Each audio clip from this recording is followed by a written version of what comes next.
2012년 3월의 어느 봄날이었습니다. 서울 중곡동에 위치한 한 중학교 2학년 교실, 그곳에는 특별한 소년이 있었어요. 교실 뒤편 구석자리에 앉은 김민준이죠. 14살의 이 소년은 또래 아이들과는 확연히 달랐습니다. 점심시간이 되면 아이들은 우르르 몰려나가곤 해요. 하지만 민준만큼은 항상 혼자 남아 있었습니다. 색바랜 교복과 낡은 운동화가 그의 집안 형편을 말해주고 있었지만 그보다 더 눈에 띄는 건 바로 그의 고독한 모습이었어요. 야, 김민준. 나 연필 빌려줘. 반에서 가장 키가 큰 이태연이 민준에게 다가왔습니다. 태연은 반 아이들 사이에서 은근한 영향력을 가진 학생이었어요. 그리고 민준 같은 조용한 아이들을 괴롭히는 것을 재미로 여기고 있었죠. 민준이 순순히 연필을 건네자 태연은 그것을 받아들더니 갑자기 바닥에 던져버렸습니다. 연필이 두 조각으로 부러지는 소리가 교실에 울렸어요. 미안, 실수했네. 태연의 뒤에서 몇 명이 킥킥거렸습니다. 민준은 무표정한 얼굴로 부러진 연필을 주워 담았어요. 속으로는 화가 났지만 그것을 드러내면 더 큰 괴롭힘을 당할 거라는 걸 알고 있었거든요. 야, 표정 좀 봐. 화났냐? 아니에요. 아니에요가 아니라 아니다라고 말해야지. 우리 동갑이잖아. 민준은 대답하지 않았습니다. 이런 상황에서 어떤 말을 해도 상황이 나아지지 않는다는 것을 경험으로 알고 있었거든요. 태연이 민준의 책상을 탁 쳤어요. 야, 대답 안 해? 너 진짜 이상하다. 그러니까 친구가 없는 거야. 방과 후 민준은 복도를 걸어가다가 뒤에서 들리는 목소리에 발을 멈춥니다. 자신에 대한 이야기네요. 김민준? 걔 진짜 이상해. 맨날 혼자 있고. 맞아, 말 걸어도 대답도 제대로 안 하고. 엄마가 그러는데 걔네 집 되게 가난하다면서? 아빠가 일용직이라고. 어? 진짜? 그래서 맨날 똑같은 옷만 입고 다니나? 민준의 가슴이 답답해졌습니다. 하지만 그는 표정을 바꾸지 않고 조용히 그 자리를 떠났어요. 집으로 가는 길, 편의점 앞에서 멈춰 유리창에 비친 자신의 모습을 바라봤죠. 그날 저녁 민준의 집에는 라면 끓는 냄새가 났어요. 어머니 김영숙은 45살의 나이에도 불구하고 늘 걱정이 많았습니다. 남편이 일용직을 하며 불규칙한 수입에 의존하는 생활 때문이었어요. 민준아, 밥 먹어라. 엄마, 나 전학 가면 안 돼요? 갑작스러운 민준의 질문에 영숙은 당황했어요. 갑자기 왜? 무슨 일 있어? 민준은 고개를 저었습니다.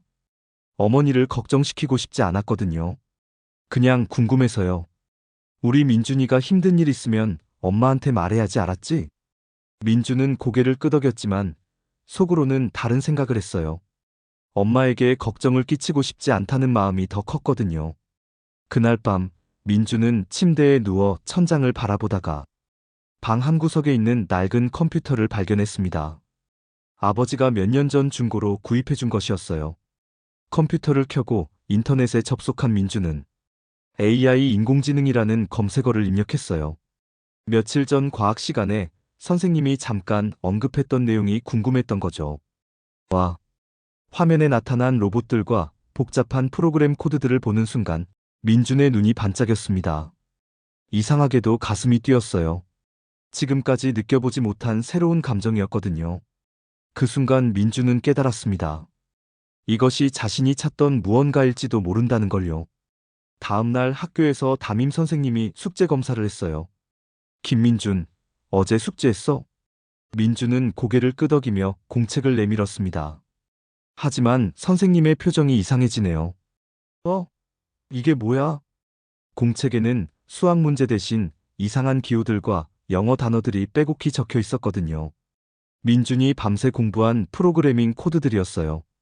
프로그래밍 언어요. 어젯밤에 공부했어요. 프로그래밍? 숙제는 안 하고? 교실이 웅성거렸습니다. 아이들이 신기한 듯 민준을 바라봤죠. 어떤 아이들은 호기심 어린 눈빛을, 어떤 아이들은 비웃는 표정을 지었어요. 점심시간, 평소처럼 혼자 앉아있던 민준에게 한 명의 아이가 다가왔습니다. 안경을 쓴 조용한 성격의 박소연이었어요. 민준아, 그거 정말 프로그래밍 맞아? 응. 파이썬이라는 언어야. 우와, 나도 배워볼 수 있을까? 민주는 처음으로 밝은 표정을 지었어요. 누군가가 자신의 관심사에 흥미를 보인 건 처음이었거든요. 당연하지. 가르쳐 줄게. 하지만 그 모습을 지켜본 태연이 다가왔습니다. 그의 얼굴에는 불쾌한 표정이 역력했어요. 야, 박수연아. 너 저런 애랑 놀 거야? 왜요? 저런 이상한 애랑 놀면 너도 이상해져. 내 말 안 들을 거야? 수연은 잠깐 망설였어요. 민준을 보고, 태연을 보고, 다시 민준을 봤죠. 그리고 결국 고개를 돌렸습니다. 미안해, 민준아. 난 다른 친구들이랑 놀게. 민준은 다시 혼자가 되었어요. 하지만 이번엔 완전히 절망하지 않았습니다. 가슴 한구석에서 작은 불씨가 타오르기 시작했거든요. 분노도 있었고 의지도 있었어요. 그날 오후 민주는 자신의 용돈을 털어 PC방에 갔어요. 1시간에 1,000원, 그에게는 결코 작은 돈이 아니었지만 아끼지 않았습니다. PC방 사장 김철수는 매일 오는 이 조용한 학생이 신기했어요. 다른 아이들과 달리 게임을 하지도 않고 뭔가 복잡한 화면만 띄워놓고 있었거든요. 오늘도 공부하러 왔네? 네. 1시간만 주세요. 민주는 구석자리에 앉아 파이썬 튜토리얼을 따라했어요. 처음에는 에러 메시지만 잔뜩 나왔지만 점점 이해가 되기 시작했습니다. 그리고 마침내 헐로 월드라는 문구가 화면에 나타났을 때 민주는 조용히 환호했어요. 아무도 듣지 못하게, 하지만 가슴 깊은 곳에서 터져나오는 기쁨을 감출 수는 없었습니다. 집으로 돌아가는 길, 민준의 발걸음은 이전과 달랐어요. 처음으로 무언가를 스스로 해냈다는 성취감이 그를 감싸고 있었거든요. 하지만 집 앞에서 그를 기다리고 있던 건 냉혹한 현실이었습니다. 아버지가 술에 취해 현관에 주저앉아 있었고 어머니는 울먹이며 그를 맞았어요. 민준아, 아빠가 오늘 일자리를 잃었단다. 미안하다 아들아. 아빠가 무능해서. 아버지의 떨리는 목소리가 민준의 마음을 아프게 했습니다. 하지만 동시에 그 안에서 더욱 강한 결심이 생겼어요. 그날 밤 민준은 낡은 컴퓨터 앞에 앉아 다짐했습니다. 언젠가는 이 모든 상황을 바꿔놓겠다고. 그리고 그 방법이 바로 자신의 손끝에 있다고요. 2012년 5월 민준의 삶에는 명확한 패턴이 생겼습니다. 학교가 끝나면 PC방으로 향하고 집에서는 밤늦게까지 컴퓨터 앞에 앉아 있었거든요. 아버지가 새로운 일자리를 찾지 못하면서 집안 분위기는 점점 더 무거워졌어요. 민준아, 너 요즘 뭐 하는 거니? 어머니 영숙이 걱정스럽게 물어봤습니다. 아들이 매일 늦게 들어오고 밤늦게까지 컴퓨터 앞에서 뭔가를 하고 있는 모습이 불안했거든요. 공부해요, 엄마. 무슨 공부를 그렇게 열심히 하니? 나중에 보여드릴게요. 민준의 목소리에는 확신이 담겨 있었어요. 아직 명확하지는 않았지만 이것이 자신의 길, 이라는 직감이 있었거든요. 하지만 학교에서 민준을 바라보는 시선은 더욱 차가워지고 있었습니다. 정규 공부는 소홀히 하면서 이상한 것만 한다는 인식이 퍼져나갔어요. 김민준 또 숙제 안 해왔네. 걔 진짜 이상해. 수업 시간에도 딴짓만 하고 컴퓨터만 하면서 뭐 하는 거지? 어느 날 오후 민준은 학교 근처를 걷다가 폐품 수거장을 발견했어요. 그곳에는 버려진 컴퓨터들이 산더미처럼 쌓여 있었습니다. 고장났거나 너무 오래된 것들이었지만 민준의 눈에는 보물처럼 보였어요. 아저씨, 이거 가져가도 될까요? 폐품 수거장 사장 박만수는 이 학생을 신기하게 바라봤습니다. 요즘 아이들이 이런 고물에 관심을 가지는 경우는 드물었거든요. 이런 고물을 왜 가져가려고 하니? 수리해서 쓰려고요. 그래. 어차피 고철로 팔 거니까 가져가거라. 민주는 무거운 컴퓨터를 끌고 집으로 돌아왔어요. 어머니가 현관에서 깜짝 놀랐죠. 민준아, 이게 뭐니? 컴퓨터요. 고쳐서 쓸 거예요. 우리 집에 컴퓨터 있잖아. 이걸로 더 많은 걸 할 수 있어요. 민주는 유튜브에서 컴퓨터 수리 영상을 찾아보며 하나씩 분해하기 시작했습니다. 처음에는 전혀 이해할 수 없는 복잡한 부품들이었지만 시간이 지나면서 점점 구조를 파악할 수 있었어요. 이게 CPU구나. 이건 메모리고. 밤늦게까지 컴퓨터 부품들을 만지작거리는 아들을 보며 아버지가 걱정스럽게 말했어요. 민준아, 공부는 제대로 하고 있니? 네, 아빠. 이것도 공부예요. 이게 무슨 공부니? 미래에 필요한 공부요. 아버지는 이해할 수 없었지만 아들의 진지한 표정을 보며 더 이상 말리지 않았습니다. 한 달 후 드디어 기적 같은 일이 일어났어요. 민준이 버려진 컴퓨터를 완전히 수리해서 작동시키는데 성공한 거였습니다. 화면이 켜지는 순간 민준은 주먹을 불끈 쥐었어요. 해냈다. 이제 집에서도 더 본격적으로 프로그래밍을 할 수 있게 되었죠. 민준은 낮에는 학교에 가고 방과 후에는 PC방에서 새로운 기술을 배우고 밤에는 집에서 직접 코딩을 했습니다. 그러던 어느 날 민준은 인터넷에서 흥미로운 광고를 발견했어요. 제1회 청소년 프로그래밍 대회 개최. 전국 중고등학생 대상 수상자에게는 상금 100만 원 지급. 민준의 심장이 뛰기 시작했습니다. 100만 원이면 집안 사정에 큰 도움이 될 거였어요. 무엇보다 자신의 실력을 객관적으로 평가받을 수 있는 기회였거든요. 엄마, 나 이거 나가고 싶어요. 민준이 컴퓨터 화면을 어머니에게 보여주자 영숙이 놀랐어요. 프로그래밍 대회? 너 정말 할 수 있어? 해볼게요. 참가비는 없지? 없어요. 그런데 서울에서 해서 교통비가 좀 들어요. 영숙은 잠시 고민했습니다. 집안 사정이 넉넉하지 않았지만 아들의 간절한 눈빛을 외면할 수 없었거든요. 알겠다. 엄마가 마련해 줄게. 그날부터 민주는 대회 준비에 완전히 몰두했어요. 하루에 8시간 이상 코딩을 했습니다. 학교 성적은 더욱 떨어졌지만 그런 건 중요하지 않았어요. 담임 선생님이 민준을 불러서 말했습니다. 김민준, 너 진짜 공부 포기했니? 아니에요. 다른 공부를 하고 있어요. 다른 공부? 프로그래밍 말하는 거니? 네. 그런 걸로 대학 갈 수 있다고 생각해? 현실적으로 생각해라. 민주는 대답하지 않았어요. 하지만 마음속으로는 다짐했습니다. 선생님의 말이 틀렸다는 걸 증명해 보이겠다고요. 대회 당일 민주는 서울의 한 유명 대학교에 도착했습니다. 대회장에는 전국에서 모인 중고등학생들이 가득했어요. 대부분이 특목고나 강남 지역 학생들로 보였습니다. 민주는 자신의 낡은 옷차림이 부끄러웠어요. 다른 학생들의 시선이 따가웠거든요. 저기 봐, 저 애 어디서 왔지? 옷 좀 봐. 진짜 촌스럽다. 하지만 문제가 주어지는 순간 그런 것들은 모두 잊었습니다. 민주는 오직 화면에만 집중했어요. 알고리즘 최적화 문제. 민준의 눈이 반짝였습니다. 이런 유형의 문제는 밤새 고민해왔던 것들과 비슷했어요. 자신감이 솟았습니다. 손가락이 키보드 위에서 춤을 추기 시작했어요. 다른 참가자들이 아직 문제를 이해하려고 씨름하고 있을 때 민주는 이미 코딩을 시작하고 있었습니다. 주변 사람들이 놀란 표정으로 민준을 바라봤어요. 이렇게 빨리 문제를 파악하고 해결책을 찾는 학생은 드물었거든요. 3시간 후 민준은 가장 먼저 문제를 완성했습니다. 다른 참가자들이 여전히 코딩에 몰두하고 있을 때 민준은 이미 답을 제출한 상태였어요. 정말 끝났어? 벌써? 결과 발표까지는 일주일이 걸렸습니다. 민준은 그 시간이 무척 길게 느껴졌어요. 하지만 불안하지는 않았습니다. 자신이 최선을 다했다는 확신이 있었거든요. 그리고 드디어 그날이 왔어요. 제1회 청소년 프로그래밍 대회 대상 수상자를 발표하겠습니다. 민준은 숨을 참았습니다. 주변이 조용해졌어요. 서울 중곡중학교 김민준 학생입니다.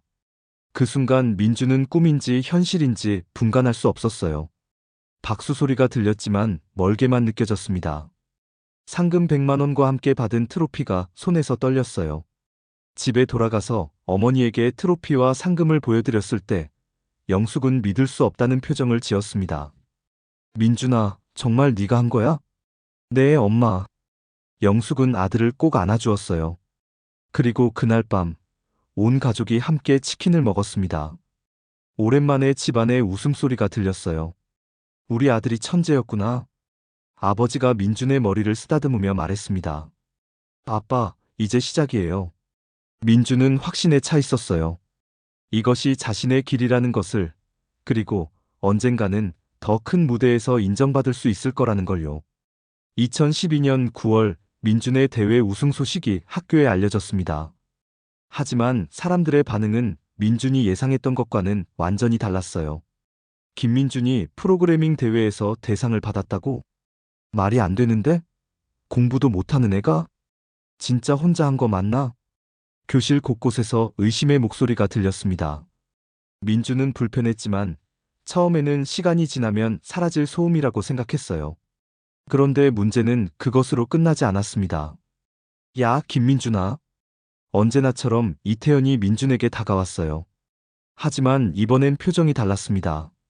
단순한 장난이 아닌 진짜 적대감이 느껴졌거든요. 너 진짜 혼자 한 거야? 당연하지. 거짓말. 네가 그런 걸 할 리 없어. 왜? 너 수학 성적 봤어? 60점도 못 맞는 애가 프로그래밍을 해? 민주는 화가 났지만 침착하게 대답했습니다. 프로그래밍이랑 학교 수학이랑은 달라. 달라? 다 똑같은 거지. 너 분명히 누가 대신 해줬을 거야. 아니야. 아니긴 뭐가 아니야. 인정해, 김민준. 바로 그때 담임 선생님이 교실로 들어왔어요. 김민준, 교무실로 와. 민준은 불안한 마음으로 교무실로 향했습니다. 담임 선생님뿐만 아니라 교장 선생님까지 기다리고 있었어요. 민준아, 수고했다. 학교 명예를 높여줘서 고맙다. 교장 선생님의 첫마디는 따뜻했습니다. 네. 그런데 말이다. 혹시 누군가 도움을 받지는 않았니? 민준은 당황했어요. 학교 선생님들마저 자신을 의심하고 있다는 게 믿어지지 않았거든요. 아니요. 혼자 했어요. 정말? 선생님들이 보기에는 내 실력으로는 좀 어려워 보이는데. 실력이 어떻게 어려워 보이는 거죠? 네 학교 성적을 보면 말이야. 특히 수학과 과학 성적이 좋지 않잖아. 민주는 억울함이 복받쳤습니다. 프로그래밍은 학교 공부와 달라요. 그래도 기본기는 있어야 하는 거 아니니? 저는 정말 혼자 했어요. 그래. 선생님이 믿는다. 하지만 혹시 모르니까 다음에 또 대회 나갈 때는 미리 말해주렴. 교무실을 나오는 민준의 마음은 복잡했어요. 왜 모든 사람이 자신을 믿지 않는 걸까요? 며칠 후 상황은 더욱 심각해졌습니다. 학교 게시판에 공지문이 붙었어요. 김민준 학생의 프로그래밍 대회 우승 관련 검증 중. 민준은 그 글을 보고 충격을 받았습니다. 급히 교무실로 달려갔어요. 선생님, 이게 뭐예요? 아, 민준아. 교육청에서 확인차 연락이 왔더구나. 확인이요? 내 나이에 그런 복잡한 프로그램을 만들 수 있는지 의문을 제기한 학부모가 있어서 말이야. 민준은 어이가 없었어요. 도대체 누가, 왜 이런 일을 벌이는 걸까요? 그럼 제가 어떻게 증명해야죠? 다시 한번 비슷한 문제를 풀어보면 어떨까? 좋아요. 언제든지 할게요. 그날 오후 민주는 컴퓨터실에서 선생님들과 교육청 관계자들이 지켜보는 가운데 새로운 문제를 풀었습니다. 이번 문제는 대회 때보다 더 어려웠어요. 시작. 민주는 침착하게 문제를 읽기 시작했습니다. 복잡한 알고리즘 최적화 문제였지만 이미 비슷한 유형들을 많이 경험해봤기 때문에 당황하지 않았어요. 1시간 후 민주는 완벽한 답안을 제출했습니다.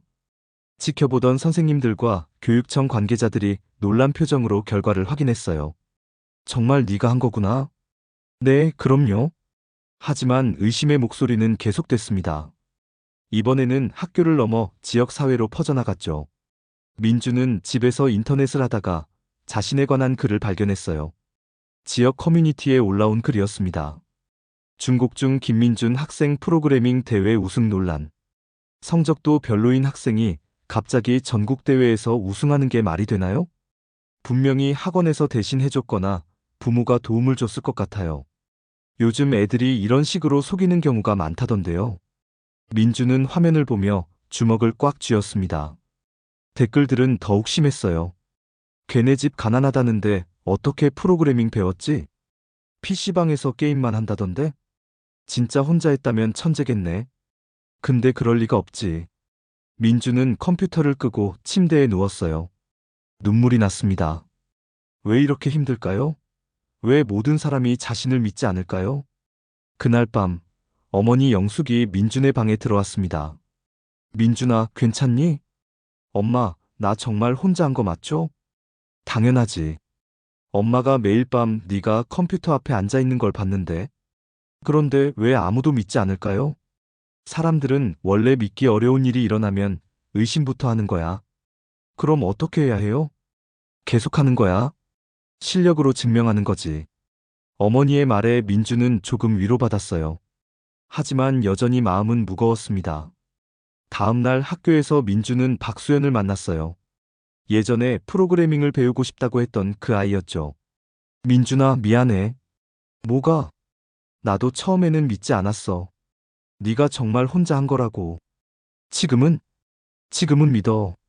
어제 네가 컴퓨터실에서 문제 푸는 걸 봤거든. 그래? 진짜 대단하더라. 나는 뭔 소린지도 모르겠는데. 민주는 처음으로 웃었습니다. 고마워. 나도 배우고 싶어.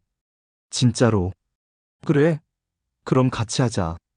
그날부터 민주는 수연에게 프로그래밍을 가르쳐 주기 시작했어요. 처음으로 진짜 친구가 생긴 것 같았습니다. 하지만 여전히 대부분의 사람들은 민준을 의심했어요. 특히 이태연과 그의 무리들은 더욱 노골적으로 괴롭혔습니다. 야, 가짜 천재야. 부모한테 해달라고 했지? 인정해, 김민준. 네가 한 게 아니라고.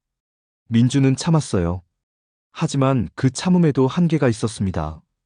어느 날 태연이 민준의 가방을 뒤져서 프로그래밍 책을 꺼냈어요. 이것도 가짜로 보는 거야? 이런 어려운 책 이해나 할 수 있어? 돌려줘. 돌려달라고? 먼저 진실을 말해. 나는 거짓말 안 했어. 아직도 우기네? 태연이 책을 찢으려는 순간 민준이 그의 손목을 잡았습니다. 그만해. 어? 이제 덤비려고? 책을 돌려줘. 민준의 목소리에는 지금까지 없던 강한 의지가 담겨 있었어요. 태연이 잠깐 당황했습니다. 야, 김민준. 너 진짜 변했네? 사람은 변하는 거야. 민준은 책을 되찾고 조용히 자리로 돌아갔어요. 그 순간 그는 깨달았습니다. 더 이상 참기만 할 것이 아니라는 걸요. 그날 저녁 민준은 결심했어요. 의심하는 모든 사람들을 완전히 납득시킬 방법을 찾아야 한다고요. 인터넷을 검색하던 중 민준은 새로운 대회 공고를 발견했습니다. 제2회 전국 청소년 코딩 챔피언십. 이번에는 상금이 300만 원이었고 더 중요한 건 실시간 방송으로 진행된다는 점이었어요. 누구도 의심할 수 없는 완벽한 증명의 기회였습니다. 이번에는 누구도 의심하지 못하게 해주겠어. 민준의 눈에 결의가 담겼어요. 2012년 11월 민준을 둘러싼 의혹은 더욱 거세졌어요. 이제는 학교를 넘어 지역 언론에서도 관심을 보이기 시작했거든요. 중학생 프로그래밍 천재의 진실은? 지역 신문에 실린 기사의 제목이었습니다. 기사 내용은 중립적인 척했지만 의혹을 부추기는 내용들로 가득했어요. 민준은 학교에서 완전히 고립되었어요.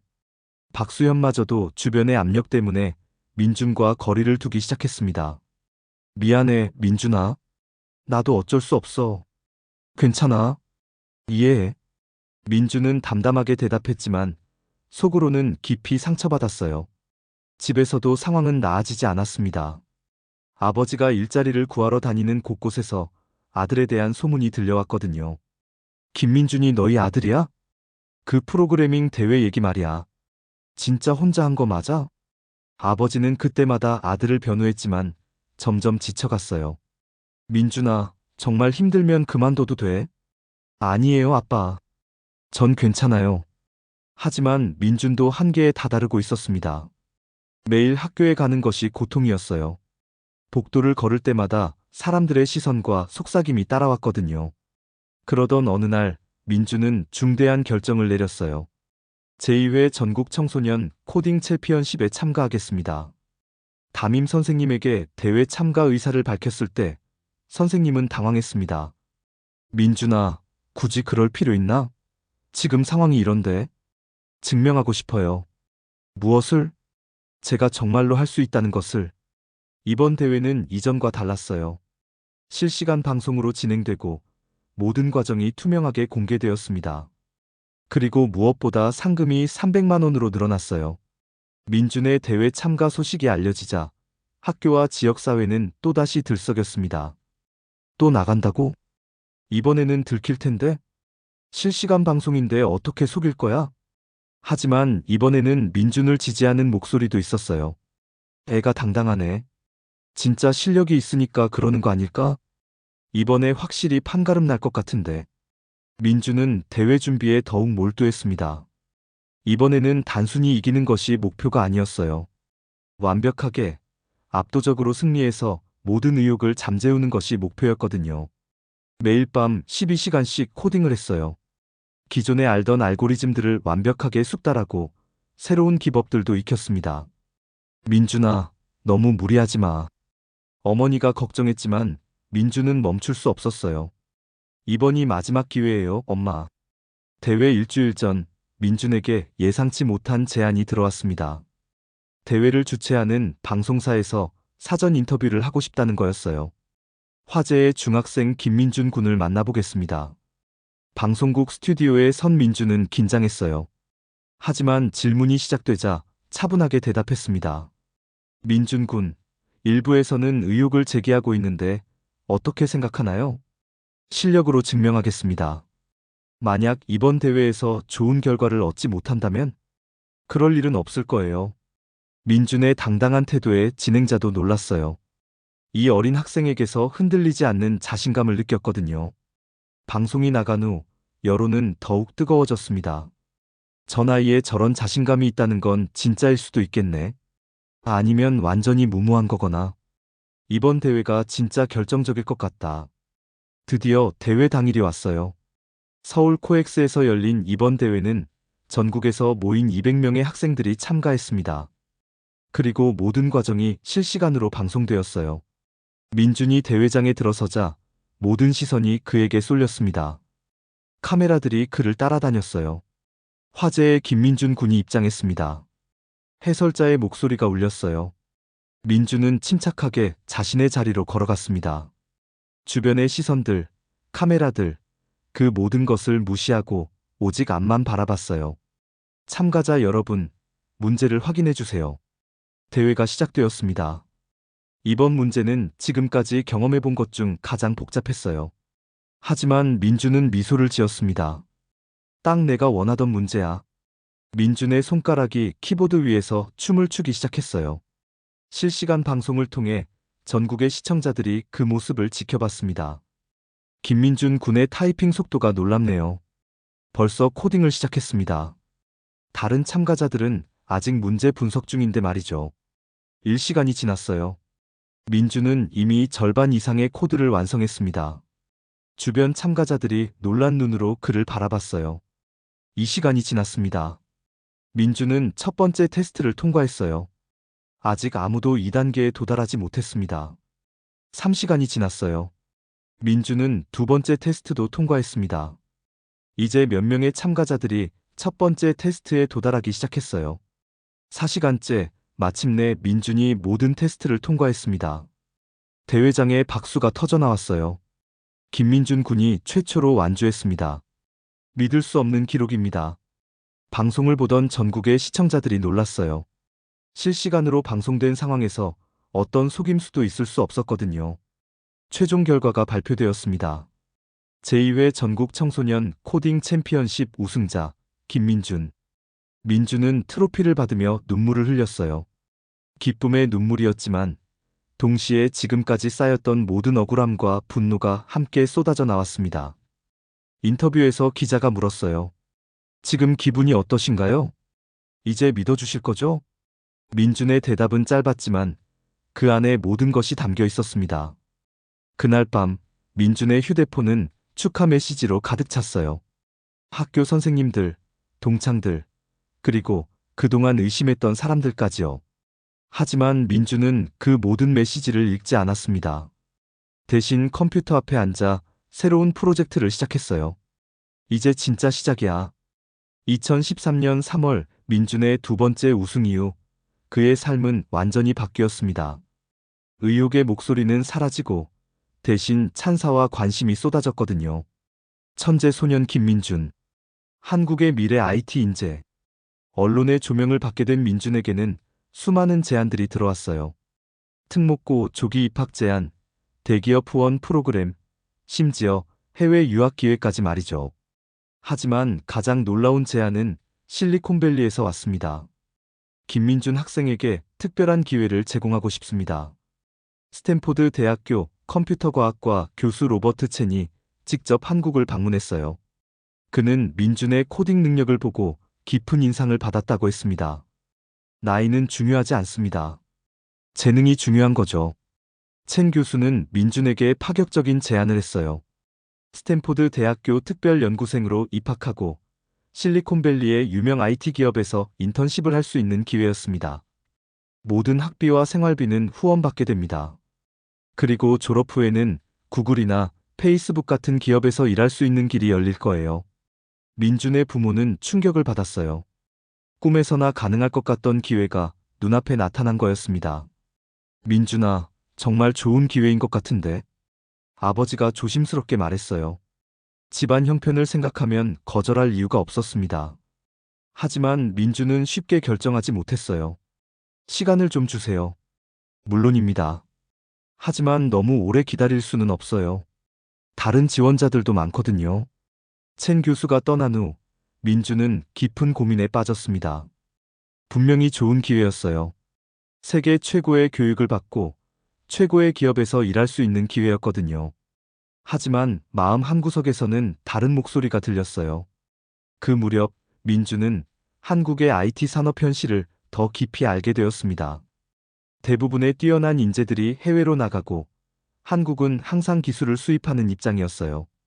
우리나라는 언제쯤 구글이나 페이스북 같은 회사를 만들 수 있을까? 민준은 스스로에게 물었습니다. 어느 날 민준은 KAIST를 방문할 기회가 있었어요. 그곳에서 만난 한 교수의 말이 그의 마음을 움직였습니다. 김민준 군 같은 인재가 한국에 남아서 우리 기술을 발전시켜준다면 언젠가는 우리도 세계를 선도하는 기업을 만들 수 있을 거예요. 이상우 교수는 진심 어린 눈빛으로 말했어요. 하지만 솔직히 말해서 당장의 조건으로는 미국이 훨씬 좋죠. 그럼에도 불구하고 한국을 선택한다면 그건 정말 의미 있는 일이 될 거예요. 민준은 집으로 돌아가는 길에 깊이 생각했습니다. 개인의 성공만을 추구할 것인가, 아니면 더 큰 의미를 추구할 것인가요? 그날 밤 민준은 결정했어요. 엄마, 아빠, 저는 한국에 남을래요. 왜? 그렇게 좋은 기회인데. 저도 우리나라에서 구글 같은 회사를 만들고 싶어요. 부모는 아들의 뜻을 이해하기 어려워했습니다. 하지만 민준의 확고한 의지를 보고 결국 지지하기로 했어요. 네가 정말 원한다면 엄마도 찬성해. 첸 교수에게 거절 의사를 전했을 때 그는 무척 아쉬워했어요. 정말 후회하지 않겠어요? 네. 저는 한국에서 더 큰 일을 해내고 싶어요. 그렇다면 존중하겠습니다. 하지만 언제든 마음이 바뀌면 연락하세요. 민준의 결정은 또다시 화제가 되었습니다. 실리콘밸리를 거절한 14세 천재. 한국을 선택한 소년의 꿈. 언론은 민준의 선택을 크게 보도했어요. 어떤 사람들은 그의 선택을 칭찬했고, 어떤 사람들은 어리석다고 비판했습니다. 하지만 민준은 흔들리지 않았어요. 그는 KAIST 조기 입학을 준비하기 시작했습니다. 한국에서도 세계적인 AI 기업을 만들 수 있다는 것을 증명해 보겠어요. 민준의 꿈은 더욱 구체화되었어요. 단순히 뛰어난 프로그래머가 되는 것이 아니라 한국의 AI 기술을 세계 최고 수준으로 끌어올리는 것이었습니다. 그리고 그 꿈의 첫걸음으로 민준은 15세의 나이에 KAIST에 입학했어요. 2015년 17세의 민준은 카이스트 3학년에 재학 중이었습니다. 또래들이 고등학교에 다닐 나이에 그는 이미 대학원 수준의 연구에 참여하고 있었거든요. 하지만 대학 생활은 그가 예상했던 것과 달랐어요. 뛰어난 실력에도 불구하고 나이 차이 때문에 동기들과 어울리기 어려웠습니다. 민준이는 천재니까 혼자서도 잘할 거야. 우리랑은 레벨이 달라.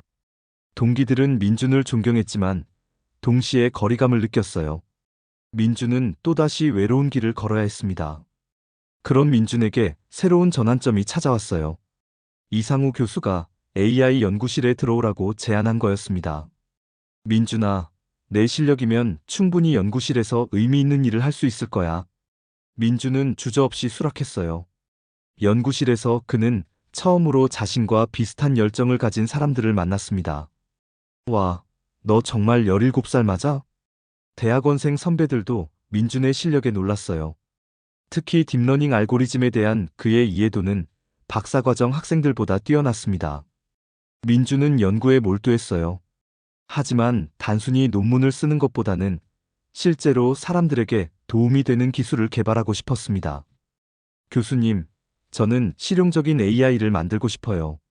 실용적인 AI? 사람들이 일상에서 쓸 수 있는 정말로 유용한 AI 말이에요. 이상우 교수는 민준의 생각에 흥미를 느꼈어요. 구체적으로 어떤 것을 생각하고 있니? 언어를 이해하고 대화할 수 있는 AI요. 지금까지의 AI는 특정 작업만 잘하잖아요.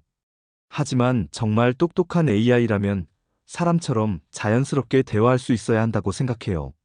민준의 아이디어는 당시로서는 매우 앞선 것이었습니다.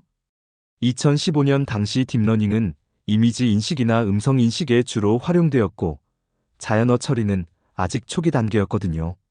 흥미로운 생각이야. 하지만 쉽지 않을 거야. 해보고 싶어요. 민주는 작은 팀을 구성했어요. 그와 함께할 동료들을 찾는 것부터가 쉽지 않았습니다.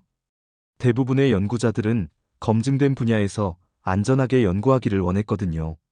하지만 몇몇 열정적인 학생들이 민준의 비전에 동참했어요.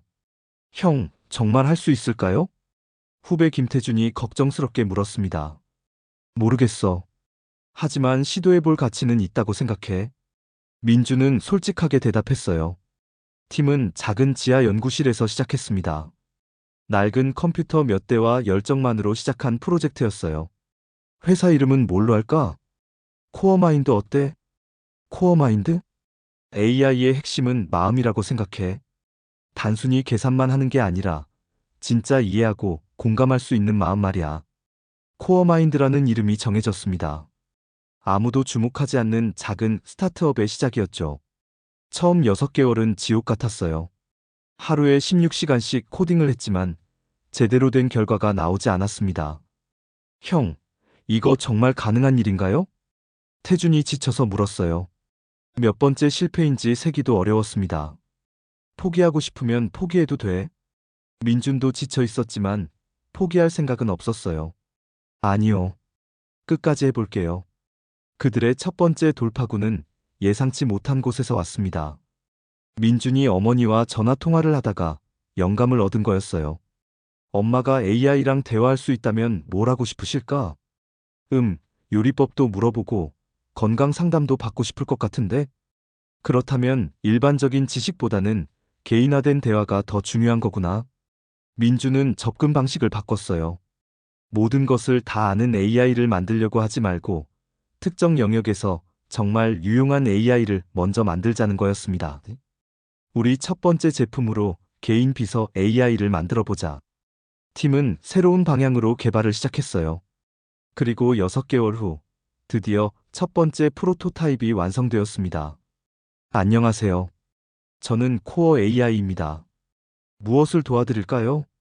화면에 나타난 AI가 자연스럽게 인사했어요. 팀원들이 환호했습니다. 와, 진짜 대화하는 것 같아요. 아직 완벽하지는 않지만 시작은 됐네. 하지만 현실은 냉혹했어요. 투자자들을 만나러 다녔지만 대부분 관심을 보이지 않았습니다. AI 스타트업이 너무 많아요. 차별화된 기술이 있나요? 시장성이 검증되지 않았네요. 민주는 수십 번의 거절을 당했어요. 하지만 포기하지 않았습니다. 언젠가는 우리 기술의 가치를 알아보는 사람이 나타날 거야. 그 사람은 예상치 못한 곳에서 나타났어요. 한국의 중견기업 대성그룹의 회장 김대성이었습니다. 젊은 친구가 재미있는 일을 하고 있다더군. 김 회장은 민준의 데모를 보고 깊은 인상을 받았어요. 이 기술이 정말 상용화될 수 있습니까? 네. 시간은 걸리겠지만 가능합니다. 얼마나 걸릴까요? 3년 정도면 실용적인 수준에 도달할 것 같습니다. 김 회장은 과감한 결정을 내렸어요. 30억 원을 투자하겠습니다. 팀원들은 믿을 수 없었어요. 아무도 관심 갖지 않던 그들의 기술에 30억 원을 투자한다는 거였습니다. 조건이 있습니다. 네, 말씀하세요. 반드시 한국에서 개발하세요. 그리고 한국 기업이 세계 AI 시장을 선도할 수 있도록 해주세요. 민주는 감동했어요. 김 회장의 조건은 그가 원하던 것과 정확히 일치했거든요. 약속드립니다. 투자가 확정된 후 코어마인드는 빠르게 성장했습니다. 팀원도 늘어나고 더 좋은 장비도 갖췄어요. 하지만 진짜 도전은 이제부터였습니다. 2018년 민준이 20세가 되던 해였어요. 코어마인드는 3년간의 연구 끝에 혁신적인 AI 모델을 완성했습니다. 코어 GPT라고 명명된 이 모델은 기존의 AI와는 차원이 달랐어요. 단순히 정보를 검색해서 알려주는 것이 아니라 맥락을 이해하고 창의적으로 대답할 수 있었거든요. 이제 발표할 시간이야. 민주는 팀원들과 함께 국제 AI 학회에서 논문을 발표하기로 했습니다. 하지만 그 전에 한국에서 먼저 공개하고 싶었어요. 우리나라에서 개발된 기술이니까 우리나라에서 먼저 인정받고 싶어. 2018년 11월 코어마인드는 기자간담회를 열었어요. 처음에는 몇몇 IT 전문 기자들만 참석했습니다. 20대 청년이 개발한 AI가 정말 대단할까? 기자들의 시선은 회의적이었어요. 하지만 데모가 시작되자 분위기가 바뀌었습니다. 안녕하세요. 오늘 날씨는 어떤가요? 안녕하세요. 오늘 서울은 맑고 기온이 15도 정도입니다. 산책하기 좋은 날씨네요. 혹시 어디 나들이 계획이 있으신가요? AI가 단순히 날씨 정보만 제공하는 것이 아니라 자연스럽게 대화를 이어나갔어요. 셰익스피어 스타일로 오늘의 운세를 말해주세요. 아, 고귀한 분이시여. 오늘 당신의 별자리에는 행운의 빛이 내리쬐리니 마음에 품은 꿈을 향해 용감히 나아가소서. 사랑의 큐피드가 당신의 편에 서리라. 기자들이 놀랐습니다. 이런 수준의 AI는 구글이나 오픈 AI에서나 볼 수 있는 것이었거든요. 정말 한국에서 개발한 건가요? 네. 저희 팀이 3년간 개발한 결과입니다. 그날 밤 뉴스에서 코어마인드의 소식이 대대적으로 보도되었어요. 한국형 AI의 새로운 가능성. 20세 천재가 만든 대화형 AI. 구글, 오픈 AI와 어깨를 나란히 할 수 있을까? 민주는 뉴스를 보며 감회가 새로웠습니다. 어린 시절 왕따를 당하던 그 소년이 이제 전국 뉴스의 주인공이 되었어요. 하지만 그는 울지 않았습니다. 기쁘기보다는 책임감이 더 컸거든요. 이제 진짜 시작이야. 뉴스 보도 이후 코어마인드에는 폭발적인 관심이 쏟아졌어요. 투자 제안, 사업 제휴 문의, 채용 지원이 끊이지 않았습니다. 민준 군, 정말 대단합니다. 이상우 교수가 축하 인사를 했어요. 아직 갈 길이 멀어요, 교수님. 그래도 이미 충분히 증명했잖아.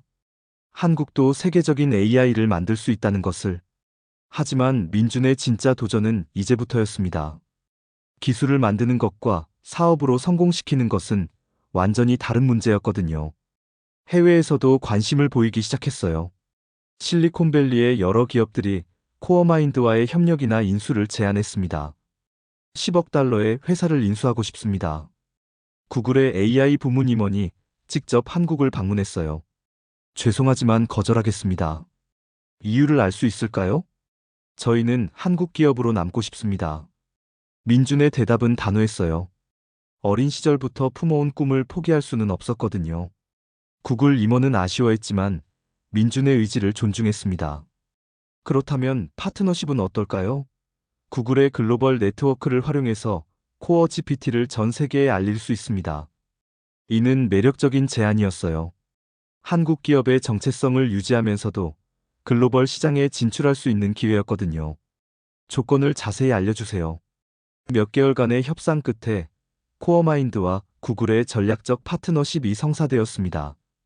구글의 클라우드 인프라를 활용하되 핵심 기술과 경영권은 코어마인드가 유지하는 조건이었어요. 한국 AI 기업 최초로 구글과 파트너십 체결. 다시 한번 뉴스의 주인공이 된 민준. 하지만 여전히 그는 울지 않았습니다. 감정에 휩쓸리기보다는 냉정하게 다음 단계를 준비했어요. 이제 정말로 세계와 경쟁해야 해. 팀원들과 함께 더욱 혁신적인 AI 개발에 매진했습니다. 목표는 단순했어요. 한국에서 시작된 AI가 세계 최고가 되는 것이었습니다. 그 꿈이 점점 현실에 가까워지고 있었죠. 2024년 26세의 김민준은 한국을 대표하는 AI 개발자가 되어 있었습니다. 코어마인드는 직원 500명, 기업 가치 5조 원을 돌파한 글로벌 AI 기업으로 성장했어요. 그해 가을, 민준에게 특별한 초대장이 도착했습니다. 모교인 중곡중학교 창립 50주년 기념식에서 축사를 해달라는 요청이었어요. 정말 가실 건가요? 비서가 물었습니다. 민준의 스케줄은 항상 빡빡했고 더 중요한 일들이 많았어요. 네, 가야죠. 민준은 망설이지 않았습니다. 기념식 당일, 중곡중학교 강당은 졸업생들과 학부모들로 가득 찼어요. 민준이 등장하자 큰 박수가 터져 나왔습니다. 우리 학교 출신 중에 이런 유명한 사람이 있었나? 김민준? 아, 그 AI 회사 사장 말하는 거야? 진짜 우리 학교 나왔어? 민준은 연단에 섰어요. 그리고 12년 전 자신이 앉았던 구석 자리를 바라봤습니다. 그곳에는 지금의 자신처럼 조용히 앉아있는 한 학생이 보였어요. 안녕하세요. 2012년에 이 학교를 졸업한 김민준입니다. 민준이 입을 열자 강당이 조용해졌습니다. 12년 전, 저는 이 학교에서 왕따를 당했습니다. 갑작스러운 고백에 청중들이 놀랐어요. 이런 성공한 사람이 왕따 경험을 공개적으로 말하는 경우는 드물었거든요. 매일 혼자 밥을 먹었고 친구들로부터 무시당했습니다. 심지어 제가 프로그래밍 대회에서 우승했을 때도 많은 사람들이 거짓말이라고 의심했죠. 청중석 어딘가에서 불편한 기침 소리가 들렸어요. 아마도 당시 민준을 괴롭혔던 사람들이었을 거입니다. 하지만 저는 복수하려고 하지 않았습니다. 대신 증명하려고 했죠. 제가 정말로 할 수 있다는 것을. 민준은 잠시 멈추고 청중들을 바라봤어요. 진짜 복수는 복수가 아닙니다. 증명입니다. 강당이 더욱 조용해졌어요. 오늘 이 자리에 앉아 계신 여러분 중에도 어려움을 겪고 있는 학생들이 있을 거예요. 왕따를 당하거나 꿈을 비웃음받거나 자신의 가능성을 의심받는 학생들 말이죠. 민준의 목소리에 힘이 실렸습니다. 그런 학생들에게 말하고 싶습니다. 다른 사람들의 시선에 흔들리지 마세요. 대신 묵묵히 자신의 길을 걸으세요. 그리고 언젠가 여러분의 실력으로 모든 것을 증명하세요. 청중석에서 작은 박수가 시작되었고 점점 커져갔어요. 코어마인드의 AI 기술은 이제 전 세계 100개국에서 사용되고 있습니다. 구글, 마이크로소프트와 어깨를 나란히 하고 있죠. 하지만 저에게 가장 의미 있는 것은 이것입니다. 민준이 스크린을 가리켰어요. 그곳에는 한국의 위치가 표시된 세계 지도가 나타났습니다. 한국에서 시작된 기술이 세계를 바꾸고 있다는 것. 그것이 제가 어린 시절부터 꿈꿔온 진짜 복수입니다. 박수가 더욱 커졌어요. 축사가 끝난 후 민준은 교정을 걸었습니다. 그때 한 사람이 다가왔어요. 이태연이었습니다. 민준아. 12년 만에 만난 태연은 많이 변해 있었어요. 키는 여전히 컸지만 어딘가 초라해 보였습니다. 태연이구나. 미안하다. 뭐가? 학교 다닐 때 널 괴롭힌 거. 민준은 잠시 그를 바라봤어요. 예전 같았다면 화가 났을지도 모르죠. 하지만 지금은 그냥 안쓰러웠습니다. 괜찮아. 다 지난 일이야. 정말? 응. 오히려 고마워. 고마워. 네가 나를 괴롭히지 않았다면 나는 이렇게 강해지지 못했을 거야. 태연은 놀란 표정을 지었어요. 너 정말 변했다. 사람은 다 변하는 거야. 민주는 미소를 지으며 그의 어깨를 두드렸습니다. 너도 행복하게 살아. 그날 저녁 민주는 부모님과 함께 저녁 식사를 했어요. 여전히 중곡동의 작은 집에 살고 있는 부모님이었습니다. 아들아, 정말 자랑스럽다. 아버지가 말했어요. 아빠가 일자리를 잃었을 때 아들이 이렇게 클 줄 누가 알았겠니? 아빠, 그때 힘들어하시는 모습을 보고 더 열심히 하게 된 것 같아요. 그래? 아빠의 실패가 너에게 동기가 되었구나. 실패가 아니에요. 그냥 어려운 시간이었던 거죠. 어머니도 눈물을 글썽였습니다. 우리 민준이가 언제 이렇게 컸는지. 엄마, 아직 할 일이 많아요. 또 뭘 하려고? 코어 마인드를 더 키울 거예요. 그리고 한국을 진짜 AI 강국으로 만들고 싶어요. 민준의 눈에는 여전히 어린 시절의 그 결의가 타오르고 있었습니다. 그날 밤, 민준은 회사로 돌아가 혼자 코딩을 했어요. 26살이 된 지금도 여전히 직접 코드를 짜는 것을 좋아했거든요. 컴퓨터 화면을 바라보며 민준은 생각했습니다. 어린 시절 왕따를 당하던 그 소년이 이제 세계적인 AI 개발자가 되었어요. 하지만 진짜 여행은 이제부터였습니다. 헐로 월드. 화면에 나타난 글자를 보며 민준은 미소를 지었어요. 12년 전 PC방에서 처음 이 문구를 출력했을 때의 그 감동이 아직도 생생했습니다. 그리고 그는 새로운 코드를 작성하기 시작했어요. 더 나은 세상을 만들 AI를 위한 코드를요. 왕따였던 소년의 복수는 이제 완성되었습니다. 하지만 김민준의 진짜 이야기는 이제부터 시작이었어요. 끝.